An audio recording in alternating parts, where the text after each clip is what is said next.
India tour of Australia Perth వేదికగా జరిగిన first టెస్ట్లో ఇండియా 295 పరుగుల తేడాతో గెలిచింది. టాస్ గెలిచి ముందు బ్యాటింగ్ చేసిన ఇండియా 49.4 ఓవర్లలో 150 పరుగులు చేసి ఆలౌట్ అయింది. రెండో ఇన్నింగ్స్ బ్యాటింగ్ చేసిన ఆస్ట్రేలియా 51.2 ఓవర్లలో 104 పరుగులు చేసి ఆలౌట్ అయింది. 46 పరుగుల లీడ్తో థర్డ్ ఇన్నింగ్స్ బ్యాటింగ్ చేసిన ఇండియా 134.3 ఓవర్లలో 6 వికెట్ల నష్టానికి 487 పరుగులు చేసి డిక్లేర్ చేసింది. 534 పరుగుల టార్గెట్తో ఫోర్త్ ఇన్నింగ్స్ బ్యాటింగ్ చేసిన ఆస్ట్రేలియా 58.4 ఓవర్లలో 238 పరుగులు చేసి ఆలౌట్ అయింది. దీంతో ఆస్ట్రేలియా ఈ మ్యాచ్లో 295 పరుగుల తేడాతో ఓడిపోయింది.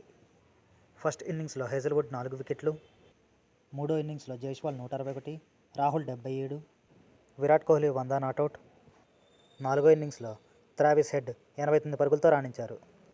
రెండో ఇన్నింగ్స్లో 5 వికెట్లు, నాలుగో ఇన్నింగ్స్లో 3 వికెట్లతో మ్యాన్ ఆఫ్ ది మ్యాచ్గా జస్ప్రీత్ బుమ్రా నిలిచాడు.